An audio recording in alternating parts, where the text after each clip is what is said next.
Hey guys, Sheephead here with another video from Final Fantasy XIV. Today we're going to be talking about crafting and gathering, and I'm going to be giving you guys a couple of tips which will help level your professions even faster, all the way to 50. So the first thing that I want to talk about is leveling one disciple of the hand and one disciples of the land at the same time. The biggest reason for this is simply because you need materials to build whatever you're going to build. So for example, say I'm leveling my crafting. I'm going to get to about level 20 by buying the materials from the vendor. However, after that, I then need to go and farm the materials myself by leveling a botanist. However, if I don't do this, the only other place where I can get the materials are from the marketplace, and they are going to cost you so much money on the way up to level 50. So as you guys can see on screen, these are the jobs / professions which kind of match up with each other. Now these are going to be the main ones which fuel each other. However, at the same time, when you start to get past level 20, everything starts to lend itself to the other professions, and it's this time which you go to the auction house, the marketplace, and you buy those items. Now if you want a more detailed view into what materials overlap each profession, then click the link in the description below, which will explain it all via a nice diagram.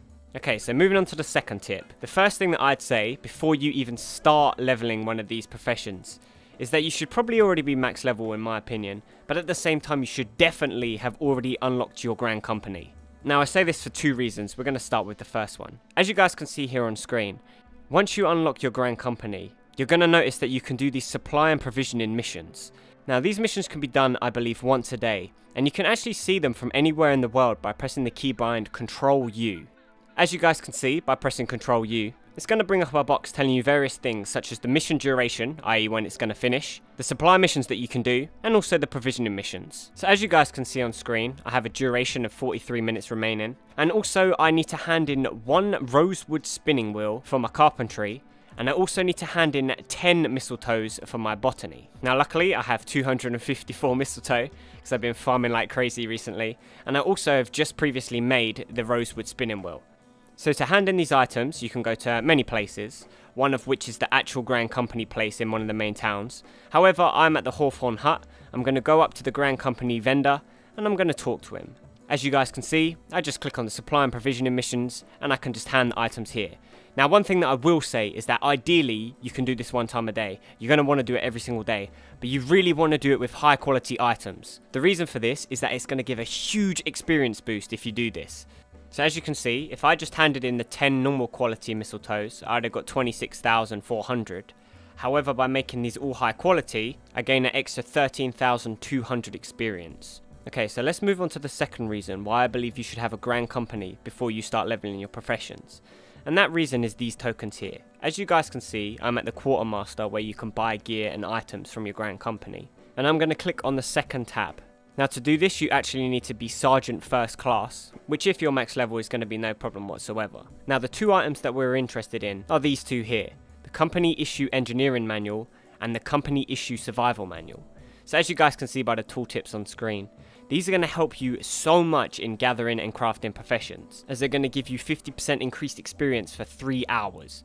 Now one thing that I will say is that they do cost 2,300 seals, which to be honest at max level yet again is very small, but also the buff only lasts 3 hours or it will disappear once you earn 40,000 experience. Now this 40,000 experience is in relation to the extra 50% that is tacked on to what you craft or what you gather, so it actually does last a very long time, especially between the levels of 30 to 40. And in my opinion, I would definitely recommend saving your seals until about level 30 to 40 just so you can use these tokens all the way up to 50.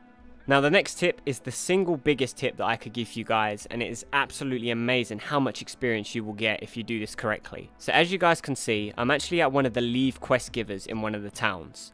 If I go up to him and I click on Fieldcraft or Tradecraft, he'll actually give me leaves which I can do for the professions. Now if you do these leaves normally, they're going to give you a pretty decent amount of experience, and you're going to be able to do one quest per leave. However, if you click on Tradecraft, you're going to notice that you'll probably have two missions. One is going to ask you to hand in one item, and one is going to ask you to hand in 3. Now, when you're looking at the quest and you're reading the quest text, if you look at the very top right, you're going to notice that there's this picture of a card, and what you are looking for is this specific one. Normally, when you hand in the 3 items, you're just going to get the experience for those 3. However, if the leaf quest has this icon, then you will not only be able to hand in just the first 3, but they're going to ask for 2 more sets of 3 as well. The great thing about this is that it's only going to cost you 1 leaf for technically 3 leaves worth of experience. And because of this, if you do it with 9 high quality items, you get a huge chunk of experience for a very small amount of work and a very small amount of time.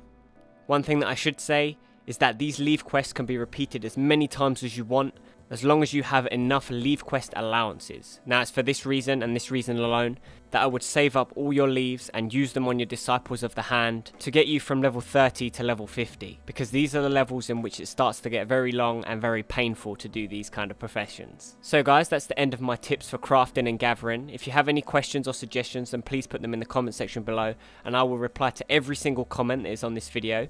Other than that, if you enjoyed this video, then please hit the thumbs up button and make sure you subscribe so you don't miss any of the content that I have here daily on Final Fantasy XIV.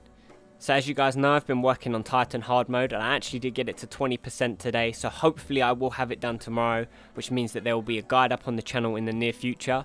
Other than that, I think I'm going to be putting up some small tip guides on how to make a little bit of money in Final Fantasy XIV, because it's one of the areas that people seem to be struggling with the most.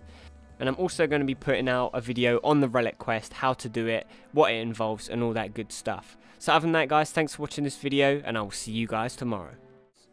As you guys can see, when this phase starts we instantly move to the west side of the room, and the tank is going to be tanking the boss in the northwest corner so we don't get hit by the cleave. This is one of the safe zones in the room and there's no chance that the tornadoes will be able to spawn up on us here, so that's why we tank it here. After about 30 seconds we are now introduced to a new ability that the boss has gained in phase 2.